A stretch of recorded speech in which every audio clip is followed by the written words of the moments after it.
എന്താണോ പുഷ്കര തനിക്ക് കണ്ണുമുക്കം കണ്ടൂടെ? ഒന്ന് സാറേ, ഇപ്പൊ ഒന്നും കാണാൻ വയ്യാത്ത അവസ്ഥയാ. ഒന്ന് വിട്ടാരെ. ആ അവസ്ഥ മാറണേൽ ഒരു മരുന്നുണ്ട്. മരുന്നൊക്കെ ഞാൻ സൗകര്യം പോലെ വീട്ടിൽ വന്ന് ചോദിച്ച് മനസ്സിലാക്കിക്കോളാം. ഇപ്പൊ വിട്ടാരെ സാറേ. നിന്ന് പിടയ്ക്കാതെ കാര്യം പറയണോ. വടിവാള് വർക്ക് ഇറങ്ങിയിട്ടുണ്ട് സാറേ. ഡോക്ടറോ? ഓ എവിടെ? ദേ ഇങ്ങോട്ട് വരുന്നുണ്ട്. എന്റെ അമ്മേ, ഇയാൾ ആശുപത്രിയിൽ രോഗികളെ ഓപ്പറേഷന് കത്തിവെച്ച് ആളെ കിട്ടാണ്ടായപ്പോ നാട്ടിലിറങ്ങിയിരിക്കുക ബാക്കിയുള്ളവന്റെ കഴുത്തിറക്കാൻ. ഏത് വഴി വരുന്നത്?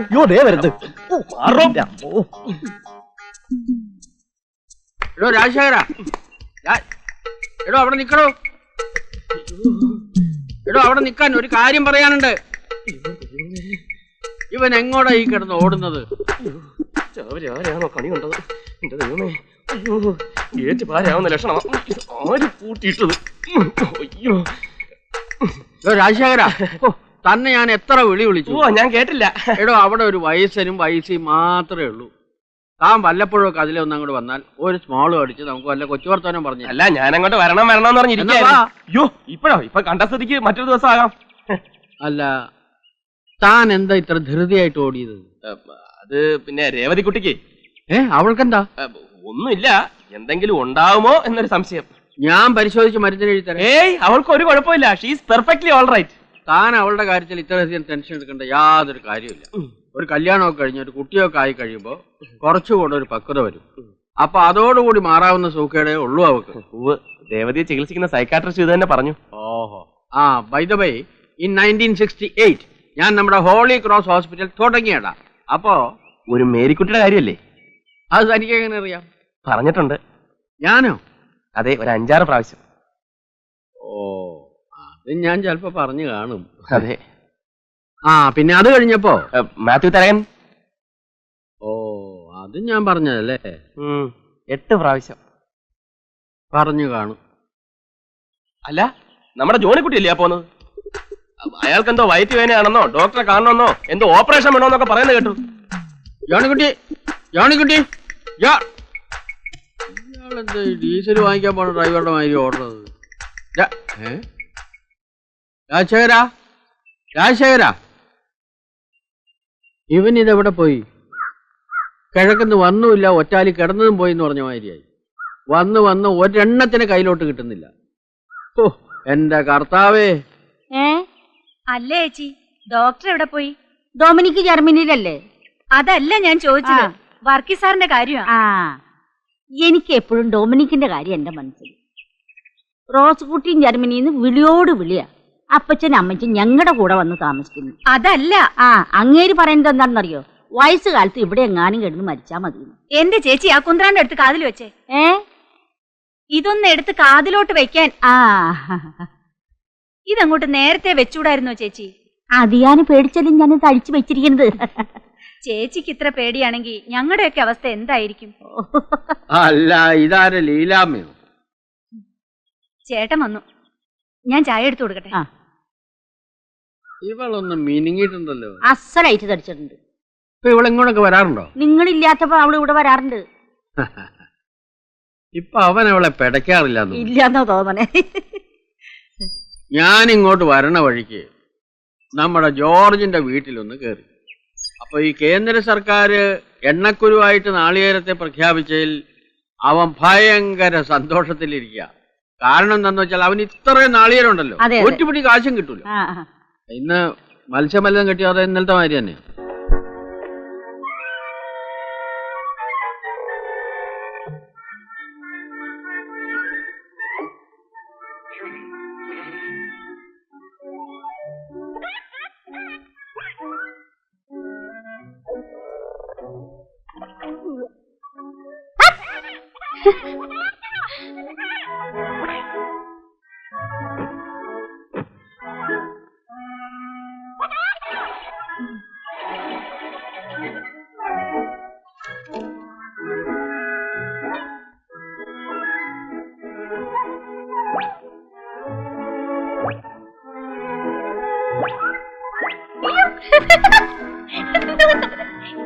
ദേവു, ടിവിയുടെ മുമ്പിൽ ഇങ്ങനെ ഇരുന്ന കണ്ണ് ചീത്തയാവെന്ന് പറഞ്ഞിട്ടില്ലേ? ഇവിടെ വന്നിരിക്കെ, ഞാനിപ്പോ ഓഫ് ചെയ്യും.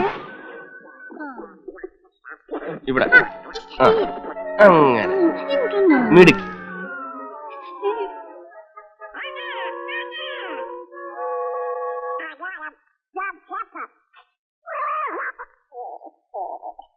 ചോറെടുത്ത് മേശപ്പുറത്ത് വെച്ചിട്ടുണ്ട്. ഞങ്ങൾ കഴിച്ചോളാം, ദേവകിയമ്മ പൊയ്ക്കോളൂ. ശരി, കാലത്ത് വരാം. ആയിക്കോട്ടെ. അയ്യോ, നോക്ക് നോക്ക് നോക്ക്.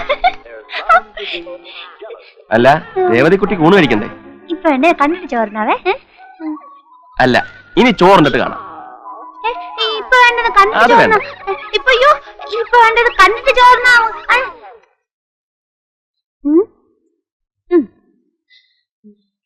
ചോറുണ്ടിട്ട് കണ്ടാ മതി. നോയിപ്പോ. ഡി, ആഹാ, ചോറുണ്ടിട്ട് കാണാന്ന് പറഞ്ഞില്ലേ? കണ്ടിട്ട് ചോറിനാന്ന് ഞാൻ പറഞ്ഞില്ലേ? വേറെ നല്ല കാസറ്റ് കാണാം, ടോം ആൻഡ് ജെറി. വേണ്ട, കണ്ടിട്ട് ഞാൻ ചോറിനോളാം. ചോറുണ്ടിട്ട് കണ്ടാ മതി. കണ്ടിട്ട് ചോറിനോളാം. കണ്ടിട്ട് ഞാൻ ചോറിനോളാം. ടോം ആൻഡ് ജെറിയിലെ എലിയില്ലേ, ജെറി, അവനിങ്ങനെ പതുങ്ങി പതുങ്ങി പതുങ്ങി വന്ന് കേക്കിരിക്കുന്ന റൂമിൽ വന്ന് കേക്ക് എടുക്കാനായിട്ട് പോയപ്പം പൂച്ച.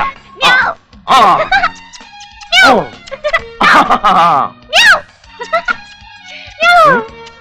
ആ, ജെറി ഇങ്ങനെ ഡൈനിങ് ഹാളിൽ പ്രവേശിച്ചിരിക്കുകയാണ്. അവനിങ്ങനെ അവിയല് നോക്കുന്നുണ്ട്. എന്ത് ചെയ്യണമെന്ന് ആലോചിച്ചുകൊണ്ടിങ്ങനെ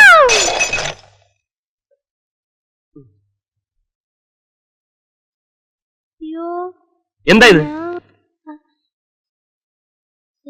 അല്ല. അയ്യോ, രേവതിക്കുട്ടി അല്ല പൊട്ടിച്ചത്, ടോം, പൂച്ച. ജെറി വീണ്ടും ഡൈനിങ് ടേബിളിൽ ചുറ്റുകൂടെ പോവുകയാണ്. എന്ത് ചെയ്യണമെന്ന് ആലോചിച്ച് ജെറി ഇരുന്നു. ടോമിന്റെ സീറ്റ് ഇവിടെ ഇരി. ജെറി പ്ലേറ്റ് എടുത്ത് തിരിച്ചു വെച്ചു. ജെറി ചോറിന്റെ അടപ്പ് മാറ്റി കഴിഞ്ഞു. ഒരു കരണ്ടി ചോറെടുത്തിട്ട് കഴിഞ്ഞു. ജെറി സാമ്പാർ ഒഴിക്കാൻ പോകുന്നു. ഒഴിച്ചു. ഒഴിച്ചു. ഇങ്ങനെ കുഴച്ച് ജെറി കുഴച്ച്. അയ്യേ, ടോമും ജെറിയും കൈ കഴിവില്ലേ? ടോമും ജെറിയും കൈ കഴുകില്ല. കൈ കഴുകൂലേ? ഇല്ല. ഇല്ലേ? ഇല്ലല്ലേ? ജെറി വീണ്ടും ഒരു ഉരുള ഉരുട്ടുന്നു. ടോം 2. വീണ്ടും ഒരു ഉരുള ഉരുട്ടുന്നു. 2. അയ്യോ, എന്നെ തല്ലിക്കൊല്ലുന്നേ. അയ്യോ, എനിക്ക് വയ്യ, എന്നെ തല്ലിക്കൊല്ലുന്നേ. അയ്യോ, ആരുമില്ലേ? ഈ പെരുമ്പാമ്പിനെ പിടിച്ചു കെട്ടാൻ ആരുമില്ലേ ഇവിടെ? അയ്യോ, ആരെങ്കിലും ഒന്ന് ഓടി വരണേ. അയ്യോ, രാത്രിയാവുമ്പോ വന്ന് കയറിക്കോളും. മനുഷ്യന്റെ സ്വൈര്യം കിടന്ന കാലമാണ്. എറിഞ്ഞൊടക്ക്, എല്ലാം എറിഞ്ഞൊടക്ക്. ഇതും കൂടെ അങ്ങ് എറിഞ്ഞൊടക്ക്, ഓടട്ടെ. എന്നിട്ട് എന്നെ ഈ കുഞ്ഞിനെയും കൂടെ അങ്ങ് കൊന്നു തന്നേക്ക്. ഓ, ആ ഡീസന്റ് മേനോനും ഭാര്യയും കലാപരിപാടി തുടങ്ങിപ്പോയി. ഇപ്പൊ മനസ്സിലായി എനിക്ക് ഞാൻ ഇവിടെ ഇങ്ങനെ കാർഡ് കളിച്ചിരിക്കുന്നത് എന്തിനാണെന്നുള്ളത്. അയാളെ പോലെ ആവാണ്ടിരിക്കാൻ ഇത് എത്ര ഡിസിപ്ലിൻ ഉണ്ട് നോക്കിയാട്ടെ. ആ പെമ്പറന്നൂത്തി എടുത്ത് ഒച്ചപ്പാടും ബഹളും ഉണ്ടാക്കണം. നിങ്ങളെ കൂടെ ചെന്നേ. അത് പോട്ടെ, നീ ഇത് നോക്ക്. നിങ്ങളെ കൂടെ ചെന്നേ മനുഷ്യ. എന്താ ഇത്? മാറണോ വടിവാളെ? സ്ത്രീകളോട് ഇങ്ങനെ കാണിക്കുന്ന കഷ്ടമാണ്. എങ്ങനെ ആണുങ്ങളാവുമ്പോ സന്ധ്യ ആയാൽ 2 എണ്ണം പൂശും. അറിയോ? എനിക്ക് എന്റെ ഭാര്യ തന്റെ ഭാര്യ തല്ലാൻ പറ്റുള്ളൂ.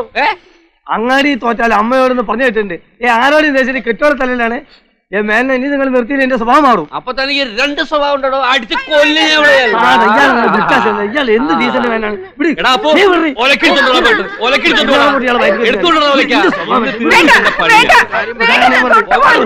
ഇത് ഞാനും എന്റെ ഭർത്താവും തന്നെയുള്ള പ്രശ്നം. നിങ്ങൾ ആരും ഇടപെടേണ്ട അത് കാര്യമില്ല. വീട്ടിനകത്തായിക്കൊള്ളണം. ഇവിടെ നാട്ടുകാരൊക്കെ ഞങ്ങൾക്ക് കിടന്നു കൊടുക്കണം. എടാ, അച്ഛൻ പറഞ്ഞു കേട്ടില്ല, എടുത്തോണ്ട് വേടാ വിലക്കാം. ഇതാണ് ഭാര്യ. സൂര്യൻ അസ്തമിക്കാൻ കാത്തിരുന്നോളൂ മോന്താനായിട്ട്. രാജേര, ഇയാൾ ನನ್ನ അമ്മാവനാണെങ്കിലും ഡീസന്റ് മേനോ ഇൻഡീസന്റ് വിഷയം ഇന്ന് ഇവിടെ അവസാനിപ്പിച്ചില്ലെങ്കിൽ നാട്ടുകാരായ ഞങ്ങൾ കഴിയാക്കണ്ടേ. ആർക്കട കൈ വെക്കണ്ടത്? നിങ്ങൾ ഇങ്ങോട്ട് വന്നാൽ മതി. എന്റെയും ദേവതയുടെയും കാര്യം ഇയാൾ നോക്കിക്കൊള്ളാന്ന് പറഞ്ഞിട്ടാണ് ഞങ്ങൾ ഇങ്ങോട്ട് വന്നത്. ഇപ്പൊ ഇദ്ദേഹത്തിന്റെ കാര്യം നോക്കാനേ ഞങ്ങൾക്ക് സമയമുള്ളൂ. അത് ശരിയാ. ഇവനെ കൊന്നിട്ടേ എനിക്ക് വേറെ പണിയുള്ളൂ. ഇയാള് ശരിയാവില്ല. അമ്മാവനെ ഞാൻ നോക്കത്തില്ല. അമ്മാവനെ തല്ലടാ, അമ്മാവനെ തല്ലടാ. പിടിച്ചാത്തോണ്ട് പോയെ. അവൻ തല്ലിട്ട് മരുമാനല്ലേ? അവൻ എന്റെ മരുമാനല്ലേ? തല്ലട്ടെ.